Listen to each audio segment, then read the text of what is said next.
Il y a quelque chose que vous faites chaque jour, presque sans vous en rendre compte, qui sabote silencieusement votre vie, vos relations, votre bonheur et même votre capacité à être aimé. Ce n'est pas un défaut de caractère, ce n'est pas une faiblesse, c'est une habitude profondément ancrée que personne ne vous a jamais dit d'arrêter parce que tout le monde autour de vous la pratique aussi. Et aujourd'hui, je vais vous dire ce que c'est parce que si vous continuez comme ça, sans changer cette habitude, vous risquez de perdre bien plus que vous ne l'imaginez. Vous risquez de perdre des relations précieuses, votre propre estime et peut-être même la dernière chance d'être vraiment heureuse. Je suis Christophe André, psychiatre et psychothérapeute depuis plus de 30 ans. J'ai accompagné des milliers de femmes et d'hommes dans leurs moments les plus sombres et les plus lumineux. Et je peux vous dire avec toute la certitude que me donnent ces années d'expérience que ce que je vais partager avec vous aujourd'hui est l'une des choses les plus importantes que vous entendrez jamais sur vous-même. Pas parce que c'est dramatique, mais parce que c'est vrai, profondément, intimement vrai. Alors restez avec moi. Ce que vous allez apprendre dans les prochaines minutes va changer la façon dont vous vous percevez, dont vous vous présentez au monde et dont les autres vous perçoivent en retour.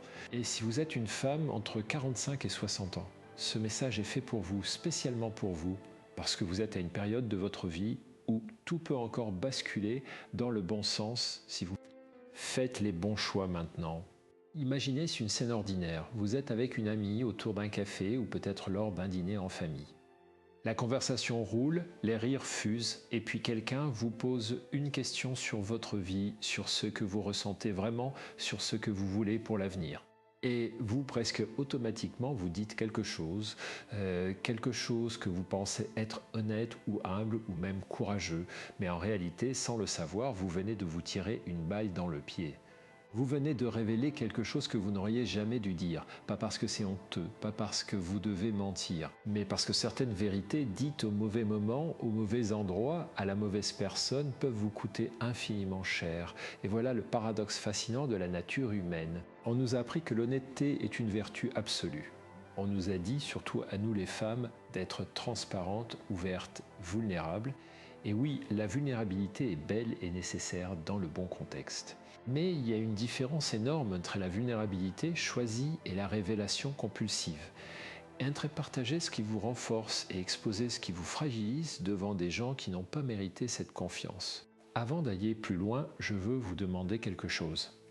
Si ce que je dis résonne en vous, si vous sentez que vous avez peut-être trop parlé, trop révélé, trop offert de vous-même à des personnes qui n'en ont pas pris soin, alors abonnez-vous à cette chaîne maintenant. Parce que chaque semaine, je partage ici des outils concrets, des réflexions fondées sur la science et sur des décennies de pratiques cliniques pour vous aider à vivre mieux, à aimer mieux et à vous respecter davantage. Cliquez sur le bouton d'abonnement, activez la cloche et rejoignez cette communauté de femmes qui ont décidé de se prendre en main. Vous ne le regretterez pas. Maintenant, revenons à ce qui est vraiment un jeu ici. Parce que je ne veux pas que vous preniez ce souquet à la légère. Je ne veux pas que vous pensiez que c'est juste une question de tactique sociale ou de politesse. Non. Ce dont je parle touche à quelque chose de beaucoup plus profond. Ça touche à votre sécurité émotionnelle, à votre pouvoir personnel et à votre capacité à construire des relations qui vous nourrissent vraiment. Voici ce que j'observe dans mon cabinet et ce que la recherche en psychologie confirme sans équivoque. Les femmes qui souffrent le plus dans leurs relations, celles qui se retrouvent seules, rejetées, ignorées ou remplacées, ne sont pas les moins intéressantes. Ce ne sont pas les moins intelligentes. Ce ne sont pas les moins aimantes, ce sont souvent les plus généreuses, les plus ouvertes et les plus honnêtes, celles qui donnent tout, qui disent tout, qui montrent tout. Et paradoxalement, c'est précisément cette générosité mal orientée qui les fragilise. Pensez-y, vous avez peut-être vécu une séparation, une rupture, un divorce. Ou peut-être que vous êtes dans une relation qui s'est refroidie, où vous sentez que vous avez perdu quelque chose, cette étincelle, ce respect mutuel, cette tension délicieuse du début, et vous vous demandez pourquoi. Vous vous demandez ce que vous avez fait de mal, vous vous demandez ce que l'autre femme, la nouvelle, celle qui a peut-être pris votre place, possède que vous n'avez pas. Je vais vous dire quelque chose qui va peut-être vous surprendre et peut-être vous soulager en même temps. Ce n'est pas une question de beauté physique, ce n'est pas une question d'âge, ce n'est pas une question de jeunesse, c'est une question de mystère, c'est une question de valeur perçue. Et la valeur perçue, ça se construit, ça se maintient et ça se perd selon ce qu'on dit, ce qu'on montre et ce qu'on garde pour soi. Maintenant, imaginez votre ex ou l'homme qui s'est éloigné de vous en train de construire une nouvelle vie. en train de rire avec quelqu'un d'autre, en train de planifier un avenir avec une autre femme.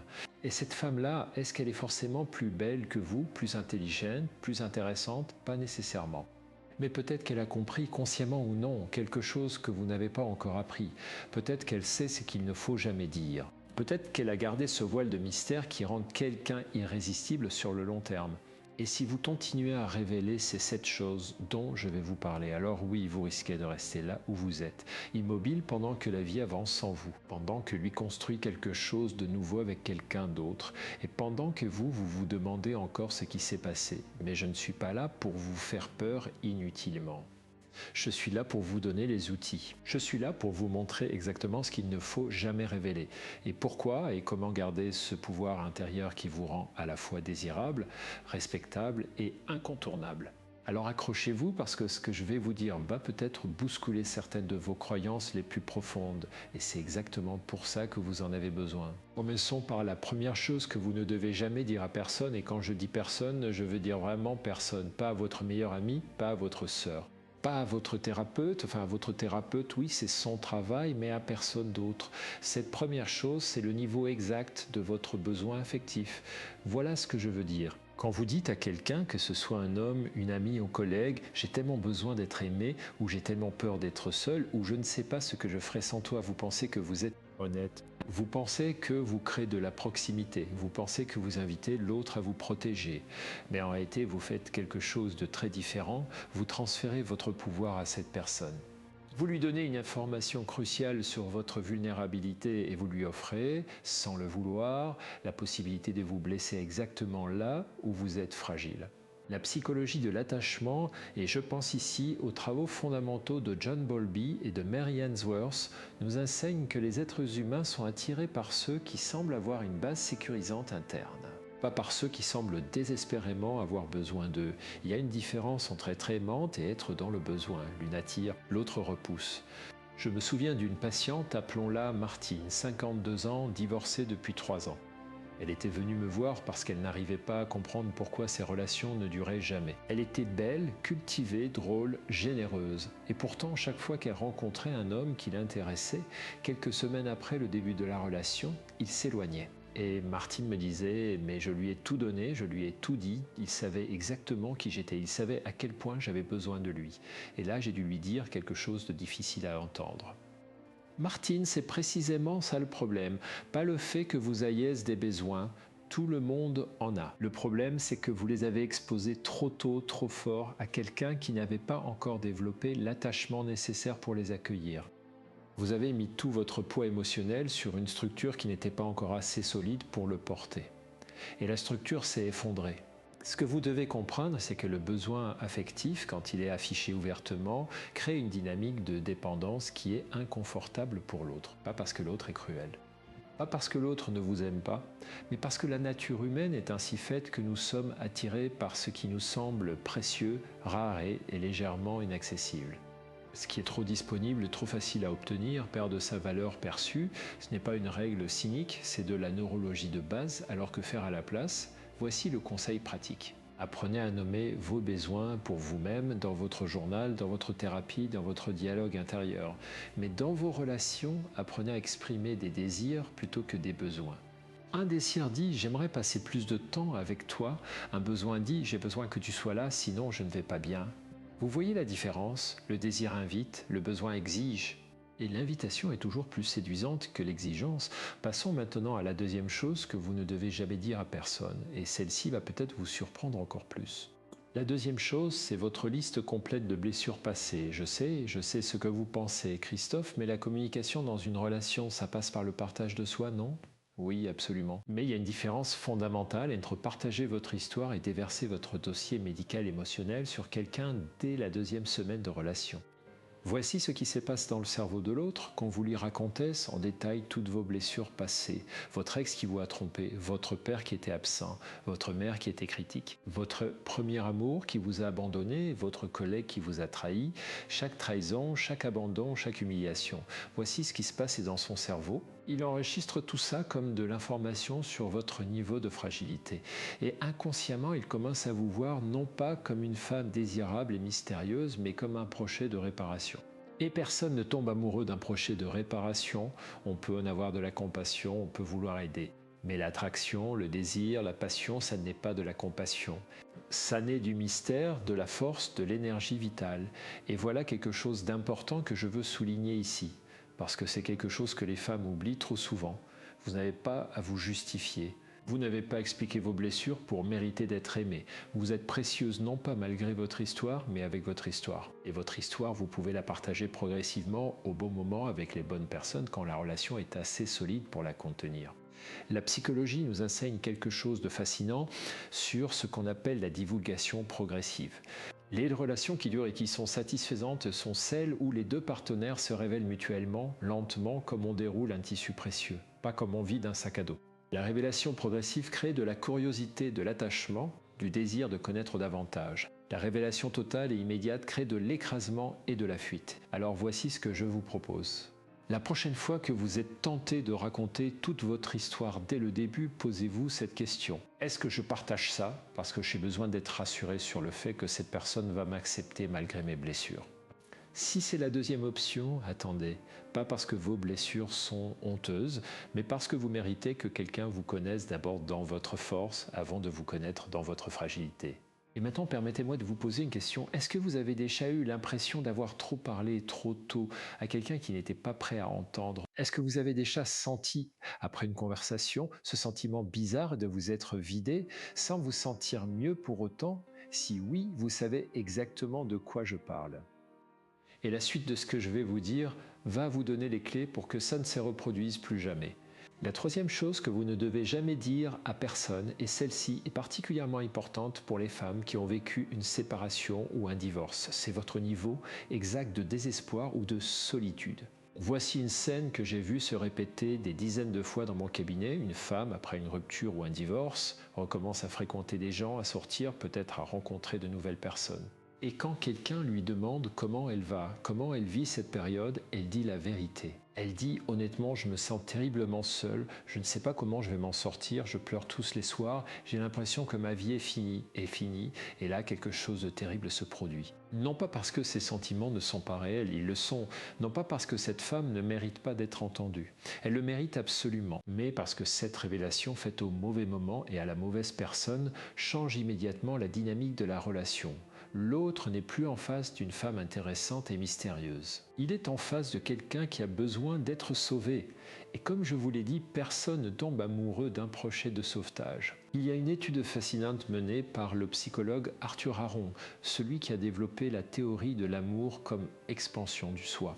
Ces recherches montrent que l'attraction romantique est fortement corrélée à la perception que l'autre nous élève, nous enrichit, nous rend plus grands, pas à la perception que l'autre a besoin de nous pour survivre émotionnellement. Ce dernier sentiment crée de la culpabilité, pas de l'amour. Alors que faire avec cette solitude, avec ce désespoir, avec cette douleur qui est réelle et qui mérite d'être entendue? Voici ma réponse. Trouvez les bons contenants, votre thérapeute, votre journal intime, un groupe de soutien, une amie de confiance qui a la capacité émotionnelle de vous accueillir. Ces espaces sont faits pour ça, ils sont précieux. Utilisez-les, mais dans vos nouvelles relations, dans vos nouvelles rencontres, présentez-vous dans votre version en train de guérir, pas dans votre version en train de se noyer, parce que vous êtes en train de guérir. Et quelqu'un qui guérit est infiniment plus attirant que quelqu'un qui se noie. Et ici, je veux m'arrêter une seconde pour vous dire quelque chose d'important. Ce que je vous décris n'est pas une invitation à mentir. Ce n'est pas une invitation à faire semblant d'aller bien quand vous n'ayez pas bien. Ce serait de la fausse représentation et ce n'est pas ce que je prône. Ce que je vous dis, c'est de choisir avec soin qui mérite de voir votre vulnérabilité la plus profonde. Pas tout le monde, pas n'importe qui, seulement ceux qui ont gagné cette confiance. Maintenant, voici quelque chose que les études en neurosciences nous confirment et que je trouve absolument fascinant. Quand nous choisissons de ne pas révéler immédiatement tout ce que nous ressentons quand nous gardons une partie de nous-mêmes pour nous, quelque chose de remarquable se produit dans notre cerveau. Nous commençons à nous percevoir comme plus précieuses, pas de façon arrogante, pas de façon froide, mais de façon souveraine. Et cette souveraineté intérieure se reflète dans notre posture, dans notre regard, dans notre façon de parler, et les autres le sentent, les autres le perçoivent, et ça les attire. Continuons. La quatrième chose que vous ne devez jamais dire à personne, c'est votre opinion sur votre ex-partenaire, surtout si elle est extrêmement négative. Je sais. Après une séparation douloureuse, après des années de mariage qui se terminent en divorce, vous avez des choses à dire sur cet homme, des choses peut-être très justifiées, des choses peut-être vraies. Et vous avez le droit de les ressentir. Mais voici ce qui se passe quand vous les exprimez ouvertement à tout le monde, dans toutes les conversations.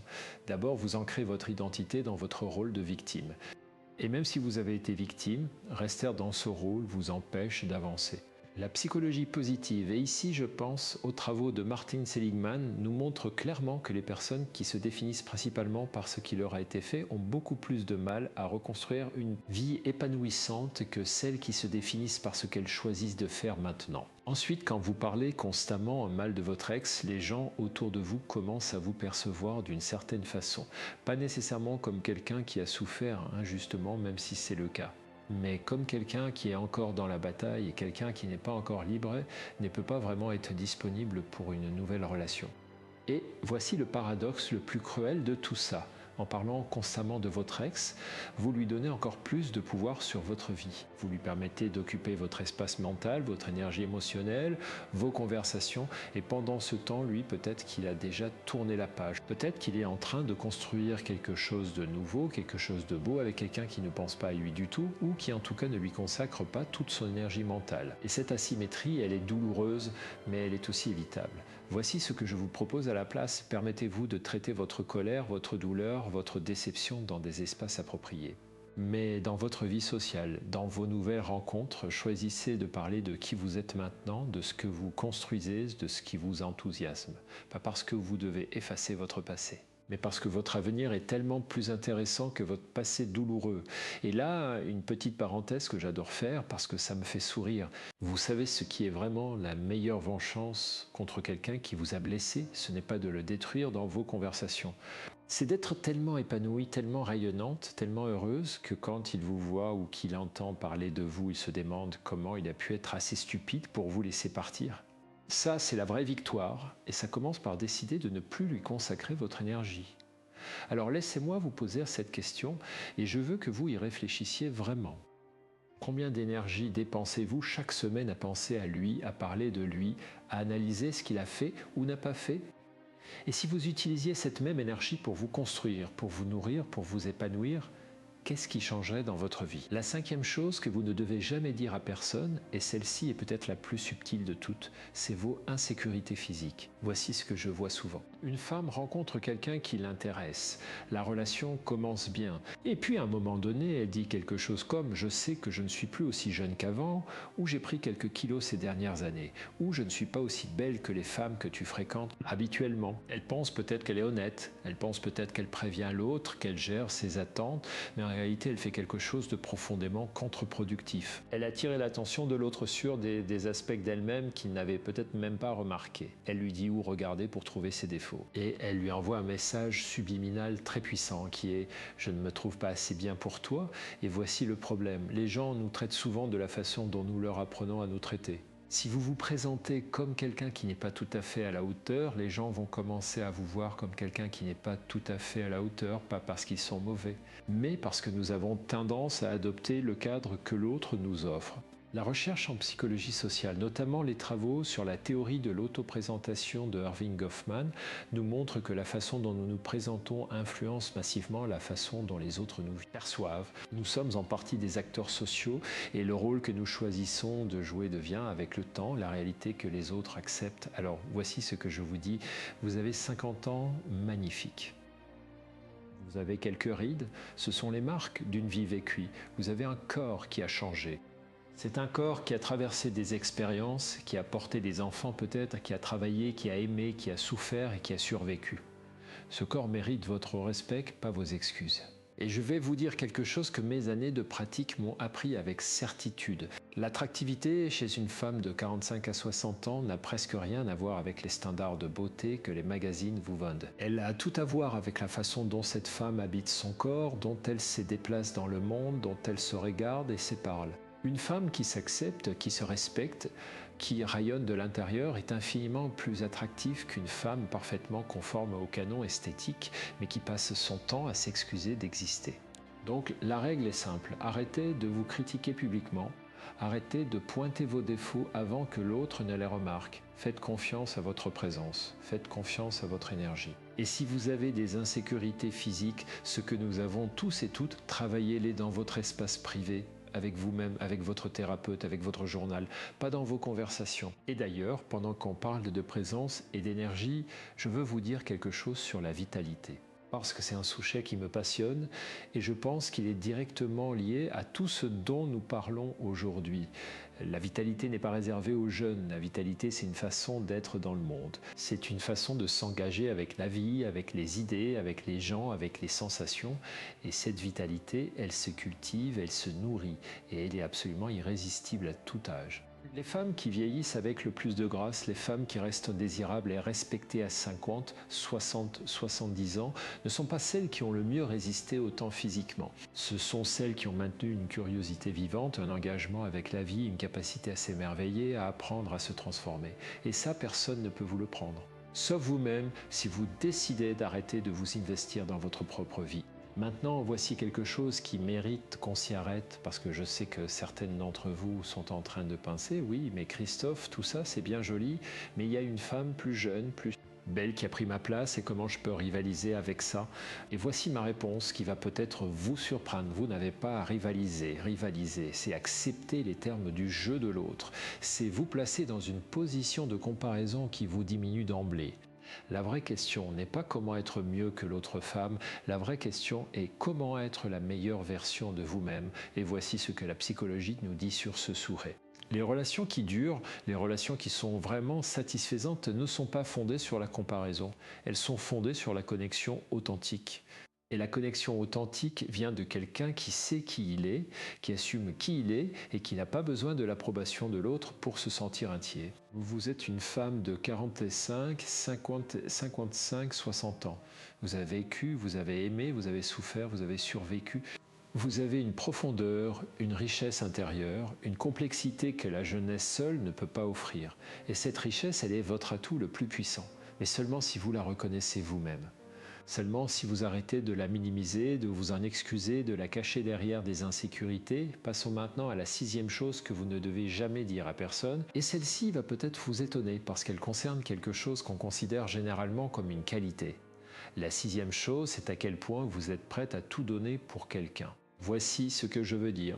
Quand vous dites à quelqu'un pour toi, je ferai n'importe quoi, ou pour cette relation, je suis prête à tout sacrifier, ou tu es tout pour moi, vous pensez que vous exprimez un amour profond et sincère. Et c'est peut-être vrai, mais ce que vous faites en réalité, c'est vous effacer. Vous vous rendez invisible en tant qu'individu. Vous vous transformez en miroir de l'autre plutôt qu'en personne à part entière. Et voici le paradoxe cruel. Les gens qui disent être prêts à tout donner pour une relation finissent souvent par se retrouver dans des relations où ils donnent effectivement tout et reçoivent très peu en retour. Pas parce que l'autre est nécessairement mauvais, mais parce que quand quelqu'un vous offre tout sans condition, vous perdez la motivation naturelle de mériter cet amour, de vous y investir, de le cultiver. La psychologie comportementale nous parle du principe de rareté. Ce qui est rare et précieux, ce qui est abondant et conditionnellement disponible perd de sa valeur perçue. Ce n'est pas romantique, mais c'est vrai. Et ignorer cette réalité peut vous coûter très cher. Alors que faire à la place? Aimer profondément? Oui. Donner généreusement? Oui. Mais gardez toujours une partie de vous pour vous-même. Gardez vos projets personnels. Gardez vos amis. Gardez vos passions. Gardez votre vie propre. Parce qu'une femme qui a sa propre vie, qui n'a pas besoin d'une relation pour exister, est infiniment plus désirable qu'une femme qui met toute son identité dans sa relation. Et d'ailleurs, je vais vous dire quelque chose que j'observe régulièrement. Les femmes qui maintiennent leur vie propre, leurs intérêts, leurs amitiés, leurs projets, même dans une relation, sont celles dont les partenaires ont le plus peur de les perdre. Pas parce qu'elles jouent un jeu, mais parce qu'elles sont réellement des individus complets, pas des demi-personnes et n'attendent que l'autre les complète. L'idée que quelqu'un d'autre peut vous compléter est peut-être l'une des idées les plus romantiques et les plus dangereuses que notre culture nous ait transmises. Elle nous vient des films, des romans, des chansons, et elle est fausse. Vous êtes déjà un tiers, vous n'avez pas besoin d'être complété. Vous pouvez choisir d'être accompagné, enrichi, nourri par une relation. mais vous n'avez pas besoin d'elle pour être complète. Et quand vous intégrez vraiment cette idée, quelque chose de fondamental change dans votre façon d'entrer en relation. Voici une question que je vous pose souvent dans mon cabinet et je vous la pose maintenant. Si vous étiez seul pour le reste de votre vie, et je ne dis pas que ce sera le cas, mais si c'était le cas, est-ce que vous sauriez encore trouver de la joie, du sens, de la beauté dans votre vie ? Si la réponse est non, alors vous avez du travail à faire sur vous-même avant de chercher une relation. Si la réponse est oui, alors vous êtes dans la position la plus puissante qui soit pour entrer dans une relation épanouissante. Parce que les meilleures relations ne naissent pas du manque, elles naissent de l'abondance. Elles naissent de deux personnes qui ont chacune leur vie, leur richesse intérieure, leur joie propre et qui choisissent librement de les partager. Pas de deux personnes qui ont besoin l'une de l'autre pour survivre émotionnellement. Et maintenant, permettez-moi de vous parler de quelque chose qui me tient particulièrement à cœur, parce que je pense que c'est l'une des choses les plus injustes que notre société fait aux femmes. On vous a appris que votre valeur réside dans votre capacité à vous dévouer, à vous sacrifier, à mettre les autres avant vous. On vous a appris que prendre soin de vous-même est égoïste. On vous a appris que vos besoins propres sont moins importants que les besoins des autres. Et ce message, vous l'avez reçu depuis votre enfance. De vos parents peut-être, de votre culture, de votre religion peut-être, et vous l'avez intégré si profondément que vous ne le voyez même plus, il est devenu une partie de votre identité. Et maintenant, quand vous essayez de prendre soin de vous, quand vous essayez de poser des limites, quand vous essayez de dire non, vous vous sentez coupable, vous vous sentez égoïste, vous vous sentez mauvaise. Mais voici la vérité que la psychologie nous confirme sans équivoque. Vous ne pouvez pas donner ce que vous n'avez pas, vous ne pouvez pas nourrir les autres si vous êtes vide. Vous ne pouvez pas aimer généreusement si vous ne vous aimez pas vous-même. Prendre soin de vous n'est pas de l'égoïsme. C'est la condition préalable à tout amour authentique. Et les femmes qui ont compris ça, qui ont arrêté de se sacrifier par défaut et qui ont commencé à se traiter avec le même soin et la même générosité qu'elles offrent aux autres, ces femmes-là rayonnent d'une façon qui est absolument magnétique. Elles ne sont pas plus jeunes, elles ne sont pas plus belles au sens conventionnel, mais elles ont quelque chose d'irrésistible. Elles ont la souveraineté, elles ont la paix. Elles ont cette lumière intérieure qui vient de quelqu'un qui se respecte. Et maintenant, voici la 7e et dernière chose que vous ne devez jamais dire à personne. Et c'est peut-être la plus importante de toutes. La 7e chose, c'est vos plans, vos rêves, vos ambitions avant qu'ils ne soient réalisés. Je sais que ça peut sembler contre-intuitif. Nous vivons dans une culture de partage, de transparence, de réseaux sociaux où tout le monde affiche ses projets, ses objectifs, ses rêves. Et je vais vous dire pourquoi c'est une erreur fondamentale, surtout pour les femmes qui cherchent à se reconstruire après une période difficile. Voici ce qui se passe dans votre cerveau quand vous annoncez un projet avant de l'avoir réalisé. Des études fascinantes en psychologie, notamment celle de Peter Goldwitzer à l'université de New York, montrent que quand vous partagez vos objectifs avec les autres, votre cerveau reçoit une petite dose de satisfaction, comme si vous les aviez déjà accomplis. Et cette satisfaction prématurée réduit votre motivation à passer à l'action. En gros, parler de ce que vous allez faire vous donne l'impression de l'avoir déjà fait et vous avez moins envie de le faire vraiment. Mais il y a une deuxième raison encore plus importante pour garder vos projets pour vous. Quand vous partagez vos rêves avec les mauvaises personnes, vous vous exposez à deux choses très dangereuses. La première, c'est le scepticisme. Les gens qui ne croient pas en vous, consciemment ou non, vont planter des graines de doute dans votre esprit. Ils vont dire des choses comme « tu es sûr que c'est réaliste » ou « à ton âge, tu crois vraiment que c'est possible ?» Et ces petites phrases, même dites avec bienveillance, peuvent suffire à éteindre la flamme de votre projet avant même qu'il ne commence. La deuxième chose dangereuse, c'est l'envie. Oui, l'envie existe. Et elle peut venir de personnes que vous aimez, des amis, des sœurs, même des partenaires. Pas parce qu'elles sont mauvaises, mais parce que voir quelqu'un d'autre avancer vers ses rêves peut activer chez certaines personnes une résistance inconsciente, une peur de l'abandon, une jalousie qu'elles ne reconnaissent peut-être même pas comme telle. Et ces personnes peuvent, sans s'en rendre compte, saboter vos projets. Alors voici ma recommandation, gardez vos rêves comme un feu sacré. Nourrissez-les en silence, agissez dessus avec constance. Et partagez-les seulement quand ils sont suffisamment avancés pour résister aux veines du scepticisme et de l'envie. Ou partagez-les uniquement avec des personnes qui ont démontré par leurs actes qu'elles vous soutiennent vraiment. Et voici quelque chose de magnifique qui se passe quand vous faites ça. Quand vous avancez sur vos projets en silence, quand vous construisez quelque chose de beau dans votre vie sans en faire l'annonce, les gens autour de vous commencent à vous voir différemment.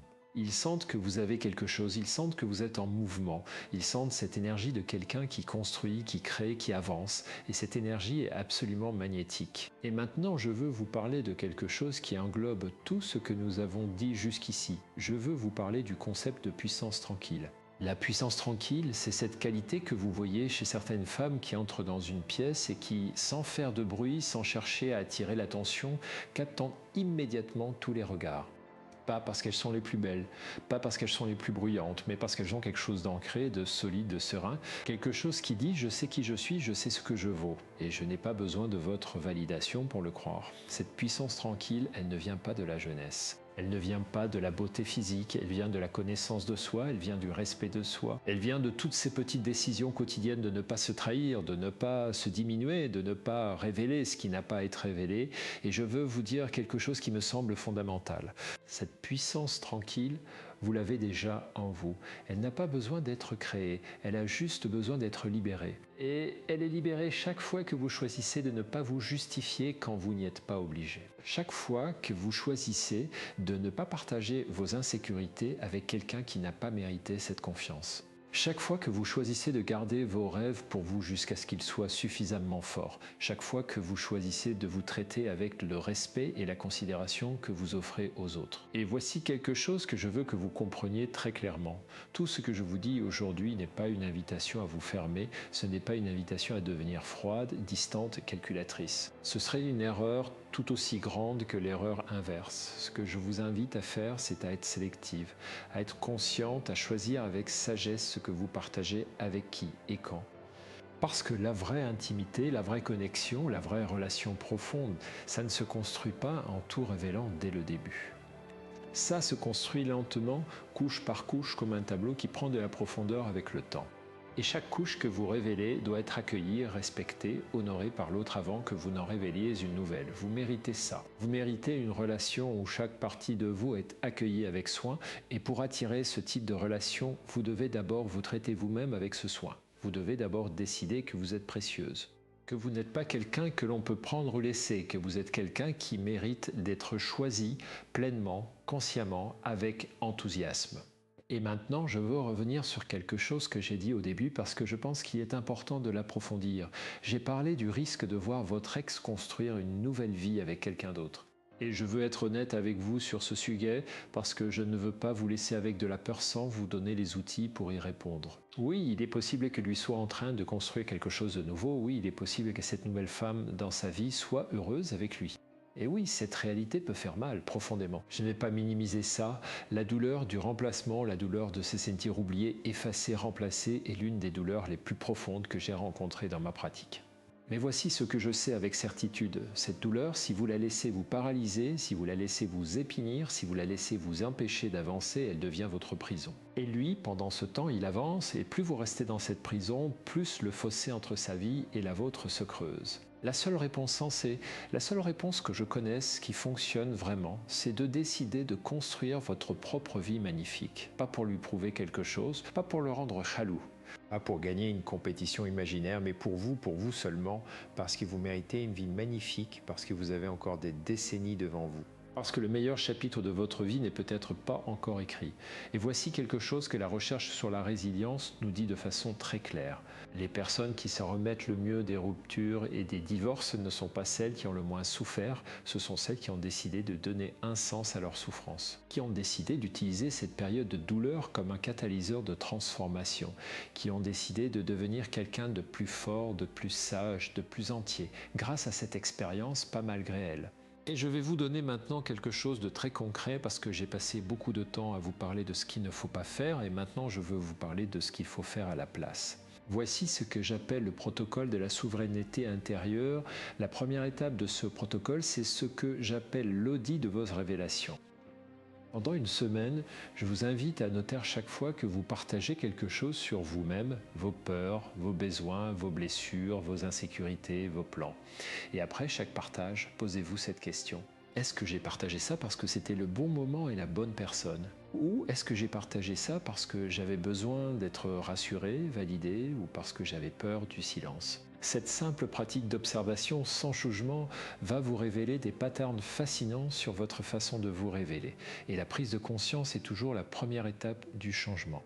La deuxième étape, c'est ce que j'appelle la pratique du mystère conscient. Chaque jour, choisissez une chose sur vous-même que vous garderez pour vous. Pas parce que c'est honteux, pas parce que vous avez quelque chose à cacher, mais comme un exercice de souveraineté, comme un rappel que vous avez un monde intérieur riche qui n'appartient qu'à vous. Et remarquez comment vous vous sentez quand vous faites ça. Remarquez si vous vous sentez plus ancré, plus solide, plus vous-même.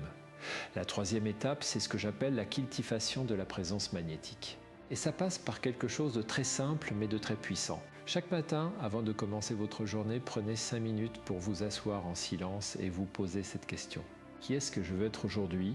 Pas ce que je veux faire, pas ce que je veux obtenir, mais qui est-ce que je veux être? Quelle qualité est-ce que je veux incarner? La sérénité, la curiosité, la générosité, la force, et puis portez cette qualité avec vous tout au long de la journée, laissez-la guider vos décisions, vos mots, vos silences. Et observez comment les gens autour de vous réagissent différemment à cette version de vous. La quatrième étape, c'est ce que j'appelle la pratique des limites bienveillantes. Apprendre à dire non sans vous justifier. Apprendre à ne pas répondre à toutes les questions, apprendre à sourire et à changer de sujet quand quelqu'un s'aventure dans un territoire où vous ne voulez pas aller.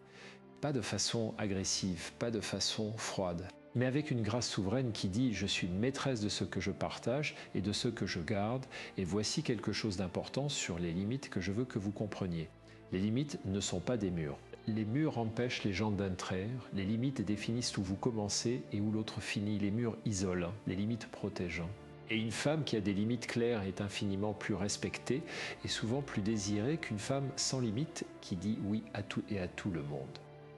La cinquième étape de ce protocole, c'est ce que j'appelle la reconquête de votre corps. Et je veux être clair sur ce que j'entends par là. Je ne parle pas de perdre du poids ou de paraître plus jeune. Je parle de réhabituer votre corps, de le traiter comme la demeure précieuse qu'il est. Ça peut vouloir dire recommencer à bouger d'une façon qui vous fait du bien. Ça peut vouloir dire mieux dormir. Ça peut vouloir dire manger d'une façon qui vous nourrit vraiment. Ça peut vouloir dire vous habiller d'une façon qui vous fait vous sentir belle et puissante. Parce que votre corps parle avant même que vous n'ouvriez la bouche. Votre posture, votre façon de marcher, votre façon de vous tenir, tout ça communique quelque chose sur la façon dont vous vous percevez. Et quand vous commencez à traiter votre corps avec soin et respect, vous commencez à vous percevoir différemment et les autres commencent à vous percevoir différemment. La sixième étape, c'est ce que j'appelle la cultivation de la vie propre. Et j'en ai déjà parlé, mais je veux y revenir parce que c'est fondamental. Avoir une vie propre, des passions propres, des projets propres, des amitiés propres, c'est la base de toute attractivité durable. Pas juste dans le contexte romantique, dans tous les contextes. Les gens sont attirés par les gens qui ont une vie intéressante, qui ont des choses à raconter, qui ont des endroits où aller, qui ont des projets qui les enthousiasment. Alors si vous avez perdu ça, si vous avez abandonné vos passions au fil des années, si vous avez laissé votre vie se réduire à votre rôle de femme, de mère, d'employé, maintenant est le moment de les retrouver. Pas parce que c'est une stratégie de séduction, mais parce que vous le méritez, c'est parce que vous avez droit à une vie pleine et riche pour vous-même, indépendamment de toute relation. Et la septième étape, la dernière du protocole, c'est ce que j'appelle la pratique de la gratitude sélective. Et je sais que le mot gratitude est parfois galvaudé, qu'on en a fait un cliché du développement personnel. Mais ce dont je parle ici est très précis. Je parle de prendre le temps chaque soir de noter 3 choses sur vous-même, pas sur votre vie, pas sur ce qui vous est arrivé, mais sur vous-même, que vous appréciez, que vous respectez et que vous admirez. Pas des compliments vides, des observations réelles. Aujourd'hui, j'ai fait preuve de courage en disant non à quelque chose qui ne me convenait pas. Aujourd'hui, j'ai été patiente dans une situation difficile. Aujourd'hui, j'ai pris soin de moi en allant marcher même quand je n'en avais pas envie. Ces petites observations quotidiennes construisent pierre par pierre une relation avec vous-même fondée sur le respect et l'estime. Et cette relation avec vous-même est la fondation de tout le reste.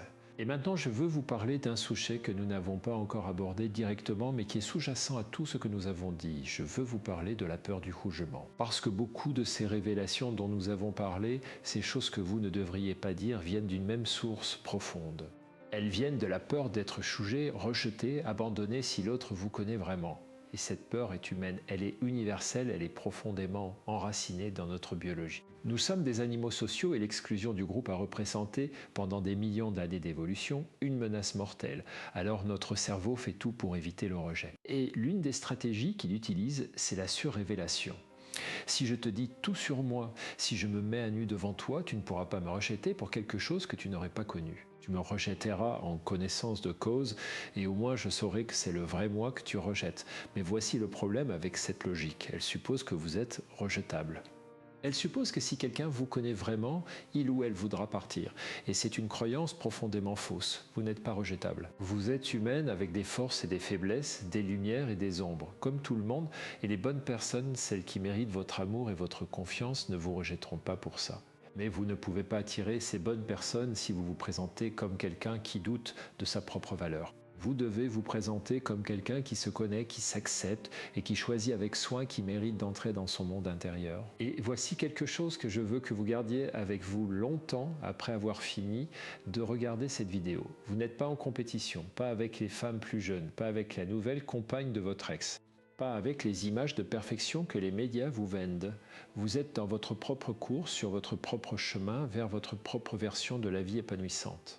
Et cette course, vous seul pouvez la courir. Et vous seul pouvez décider de la courir ou de rester sur le bord de la route à regarder les autres. Je travaille avec des femmes depuis plus de 30 ans. Et je peux vous dire avec toute la certitude de ces décennies d'expérience qu'est les femmes qui se transforment le plus radicalement. Celles qui passent de la souffrance à l'épanouissement ne sont pas celles qui ont eu les plus de chance.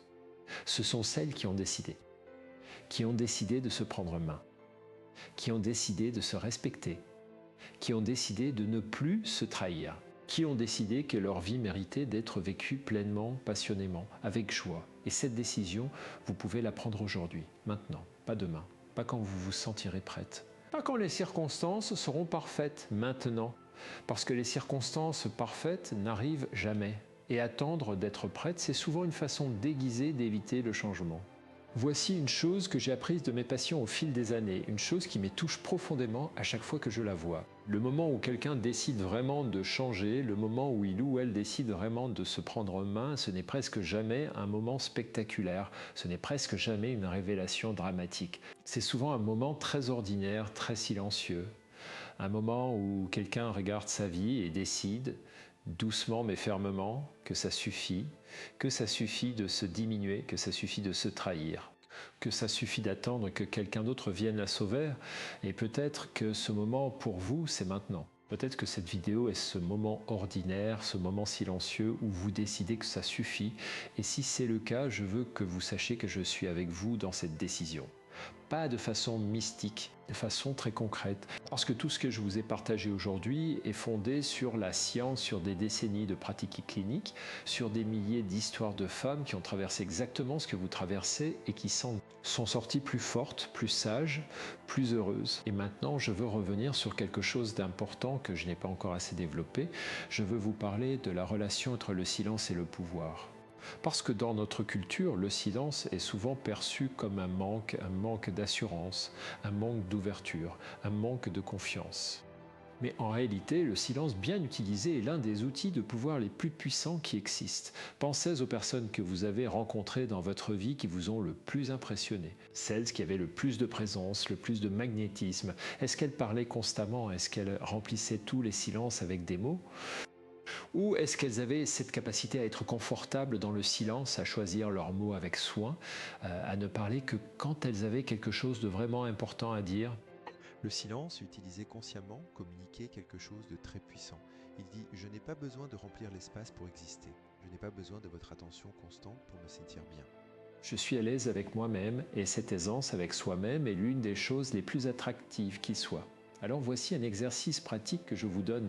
La prochaine fois que vous êtes dans une conversation et que vous sentez l'impulsion de parler, de révéler, de remplir le silence, attendez, prenez une respiration, laissez le silence exister quelques secondes et observez ce qui se passe. Souvent, vous découvrirez que le silence n'est pas aussi inconfortable que vous le pensiez. Et parfois, vous découvrirez que l'autre, dans ce silence, va révéler quelque chose d'important. Parce que le silence invite l'autre à parler. Et quand l'autre parle, vous apprenez. Et quand vous apprenez, vous êtes en position de force. Et voici quelque chose de fascinant sur la dynamique des conversations. Dans la plupart des interactions sociales, la personne qui parle le moins est souvent perçue comme la plus mystérieuse, la plus intéressante, la plus puissante. Pas parce qu'elle cache quelque chose, mais parce que le mystère attire. Parce que nous sommes naturellement curieux de ce que nous ne connaissons pas encore. Et si vous révélez tout immédiatement, vous éliminez ce mystère, cette curiosité, ce désir de vous connaître davantage. Je vais vous donner un exemple très concret tiré de ma pratique. J'ai une patiente, appelons-la Sophie, 57 ans, qui venait de traverser un divorce après 25 ans de mariage. Elle était venue me voir parce qu'elle était terrifiée à l'idée de recommencer à rencontrer des gens à son âge. Elle se disait « Qui voudra de moi maintenant? J'ai 57 ans, j'ai des enfants adultes, j'ai une vie compliquée, qui voudra de tout ça ?» Et nous avons travaillé ensemble sur exactement ce dont je vous parle aujourd'hui, sur la façon dont elle se présentait, sur ce qu'elle révélait et ce qu'elle gardait pour elle, sur la façon dont elle parlait d'elle-même, sur sa posture, son énergie, sa façon d'être dans l'espace. Et 6 mois plus tard, quelque chose de remarquable s'était produit. Non seulement Sophie avait rencontré quelqu'un qui l'intéressait vraiment, mais elle m'a dit quelque chose que je n'oublierai jamais. Elle m'a dit « Christophe, je réalise maintenant que le problème n'était pas que j'avais 57 ans. Le problème, c'est que je me comportais comme quelqu'un qui s'excusait d'avoir 57 ans. Et dès que j'ai arrêté de m'en excuser, dès que j'ai commencé à me présenter comme quelqu'un qui assume pleinement sa vie et son âge, tout a changé. Et ça, c'est une leçon universelle. Pas juste pour les rencontres romantiques. Pour toutes vos relations professionnelles, familiales, amicales, la façon dont vous vous présentez, dont vous vous percevez, dont vous parlez de vous-même, influence massivement la façon dont les autres vous traitent. Maintenant, je veux vous parler d'un aspect de tout ça que nous n'avons pas encore abordé et qui est pourtant crucial. Je veux vous parler de la cohérence. Parce que tout ce que je vous ai dit aujourd'hui ne fonctionne que si vous êtes cohérente, si vous décidez de ne plus révéler vos insécurités, mais que votre langage corporel les trahit, ça ne fonctionnera pas. Si vous décidez de garder vos projets pour vous, mais que vous les mentionnez indirectement dans chaque conversation, ça ne fonctionnera pas. La cohérence entre ce que vous pensez, ce que vous dites et ce que vous faites est la base de toute présence puissante. Et cette cohérence se construit avec du temps et de la pratique. Vous ne la développerez pas du jour au lendemain, et c'est normal, c'est même sain, parce que tout changement profond prend du temps, et tout changement précipité est rarement durable. Alors soyez patiente avec vous-même, soyez douce avec vous-même. Chaque fois que vous retombez dans vos vieilles habitudes, chaque fois que vous révélez quelque chose que vous n'auriez pas dû, ne vous flagellez pas. Observez simplement, apprenez. Et recommencez, c'est ça la croissance. Ce n'est pas une ligne droite ascendante, c'est une spirale avec des hauts et des bas, et qui dans l'ensemble va vers le haut. Et voici quelque chose que je veux que vous compreniez sur la durée. Les changements dont je vous parle ne sont pas des changements de surface, ce ne sont pas des techniques de manipulation ou de séduction. Ce sont des changements profonds dans la façon dont vous vous percevez et dont vous vous traitez. Et ces changements profonds prennent du temps à s'installer. Mais quand ils s'installent, ils sont durables. Et ils transforment non seulement vos relations, mais votre vie entière. Voici quelque chose que j'observe régulièrement dans ma pratique. Quand une femme commence à se respecter vraiment, quand elle commence à se traiter avec la valeur qu'elle mérite, les changements ne se limitent pas à sa vie amoureuse. Ils touchent toutes les dimensions de sa vie. Ses amitiés deviennent plus profondes et plus nourrissantes. Ses relations professionnelles deviennent plus respectueuses. Sa relation avec ses enfants, si elle en a, devient plus équilibrée. Sa relation avec elle-même devient plus paisible. Et tout ça parce qu'elle a décidé de ne plus se trahir. Et maintenant, je veux vous parler de quelque chose qui me tient profondément à cœur. Je veux vous parler de la joie, pas le bonheur qui est souvent présenté comme un état permanent à atteindre, mais la joie qui est quelque chose de plus humble, de plus quotidien, de plus accessible. La joie, c'est ces moments où vous vous sentez pleinement vivante. Ces moments où vous êtes dans l'instant sans vous soucier du passé ou de l'avenir. Ces moments où vous riez vraiment, où vous vous sentez connecté à quelque chose de plus grand que vos préoccupations quotidiennes. Ces moments de joie, vous ne pouvez pas les forcer. Mais vous pouvez créer les conditions pour qu'ils se produisent. Et l'une de ces conditions, c'est précisément ce dont nous avons parlé tout au long de cette vidéo. Quand vous arrêtez de vous trahir, quand vous arrêtez de vous diminuer, quand vous commencez à vous traiter avec respect et considération, vous libérez une énergie qui était jusque-là utilisée à vous défendre, à vous justifier, à vous excuser. Et cette énergie libérée peut maintenant être utilisée pour vivre, pour créer, pour aimer, pour vous émerveiller.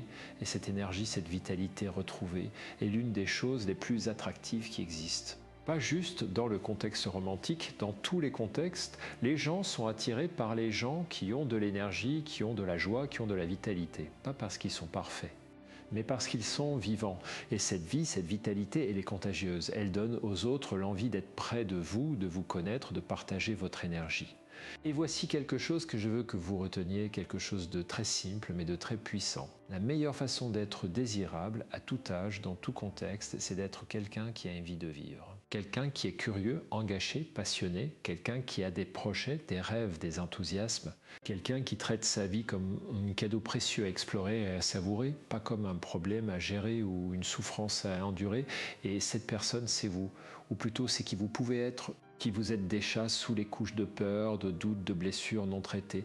Cette femme vivante, curieuse, passionnée, souveraine, elle est là, elle a toujours été là. Et tout ce que nous avons fait aujourd'hui, c'est vous donner les outils pour la libérer. Alors laissez-moi récapituler ce que nous avons couvert aujourd'hui parce que je veux que vous repartiez avec quelque chose de clair et d'actionnable. Nous avons parlé de 7 choses que vous ne devez jamais dire à personne. Votre niveau exact de besoin affectif parce que le besoin exposé repousse là où le désir invite. Vos blessures passées dans leur totalité parce que la révélation progressive crée de l'attachement là où la révélation totale crée de l'écrasement.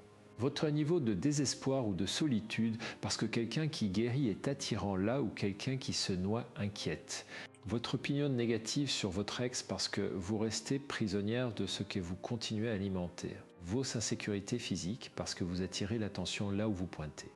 Votre disposition à tout donner parce que l'abondance inconditionnelle perd de sa valeur perçue. Et vos rêves et projets avant qu'ils ne soient suffisamment avancés parce que le mystère attire là où la transparence totale banalise. Et nous avons parlé de cette étape pour construire votre souveraineté intérieure. L'audit de vos révélations, la pratique du mystère conscient, la cultivation de la présence magnétique, la pratique des limites bienveillantes, la reconquête de votre corps, la cultivation de votre vie propre et la pratique de la gratitude sélective envers vous-même. Et maintenant, je veux vous donner quelque chose de plus. Parce que je sais que la théorie, c'est bien, mais que la pratique, c'est ce qui change vraiment les vies. Je veux vous donner un exercice que vous pouvez faire ce soir, maintenant, dès que vous aurez fini de regarder cette vidéo. Prenez une feuille de papier ou votre journal si vous en avez un et répondez à ces 3 questions. La première question est, dans ma vie actuelle, à qui est-ce que je révèle trop de moi-même et pourquoi ? La deuxième question est, quelle est la partie de moi que j'ai tendance à minimiser ou à excuser ? Et comment est-ce que je pourrais commencer à la célébrer à la place ? Et la troisième question est, si j'avais pleinement confiance à ma propre valeur, comment est-ce que je me comporterais différemment dans mes relations ? Ces 3 questions, si vous y répondez honnêtement, vous donneront une carte très précise de là où vous êtes et de là où vous voulez aller. Et cette carte est infiniment plus précieuse que n'importe quel conseil générique parce qu'elle est la vôtre, elle parle de votre vie, de vos relations, de votre réalité. Et je veux finir avec quelque chose que je dis souvent à mes patients, quelque chose qui me semble être l'une des vérités les plus importantes que je connaisse sur la nature humaine. Nous ne sommes pas ce qui nous est arrivé, nous sommes ce que nous choisissons de faire de ce qui nous est arrivé et ce choix il est disponible pour vous à chaque instant, à chaque conversation, à chaque matin quand vous vous levez. Vous avez peut-être eu des années difficiles, vous avez peut-être souffert, vous avez peut-être perdu des choses précieuses, mais vous êtes encore là. Vous regardez cette vidéo. Vous cherchez des réponses, vous cherchez à grandir. Et ça, c'est la preuve que vous avez en vous tout ce qu'il faut pour créer la vie que vous méritez. Vous êtes une femme remarquable, pas parce que vous êtes parfaite, mais parce que vous êtes vivante, parce que vous ressentez profondément, parce que vous aimez généreusement, parce que vous avez survécu à des choses qui auraient brisé d'autres personnes. Et cette force, cette résilience, cette profondeur, ce sont vos atouts les plus précieux, pas vos rides, pas votre âge, pas votre passé, mais cette force intérieure qui vous a amené jusqu'ici et qui vous amènera encore plus loin. Et si vous avez aimé ce que vous avez entendu aujourd'hui, si vous sentez que quelque chose a résonné en vous, que quelque chose a bougé, alors je vous invite à faire 2 choses très simples. La première, partagez cette vidéo avec une femme dans votre vie qui en a besoin, pas pour lui faire peur, mais pour lui offrir ce que vous venez de recevoir, parce que les meilleures choses dans la vie se partagent. Et la deuxième, abonnez-vous si vous ne l'avez pas encore fait, parce que ce que nous avons exploré aujourd'hui n'est que le début. Chaque semaine, je reviens avec de nouveaux outils, de nouvelles perspectives, de nouvelles façons de vous aider à vivre plus pleinement, à aimer plus sagement et à vous respecter davantage. Et je veux terminer avec une dernière pensée, une pensée que je vous offre comme un cadeau à emporter avec vous. La vie ne commence pas à 20 ans, elle ne se termine pas à 50. La vie commence à chaque instant où vous décidez de la vivre vraiment. Et cet instant, c'est maintenant. Alors vivez-la pleinement, passionnément, sans vous excuser, sans vous diminuer, sans vous trahir. Parce que vous le méritez et parce que le monde a besoin de votre lumière, exactement telle que vous êtes maintenant, aujourd'hui, dans toute votre complexité magnifique. Merci d'avoir été là avec moi aujourd'hui. Merci de votre confiance, merci de votre courage et à très bientôt pour continuer ce chemin ensemble.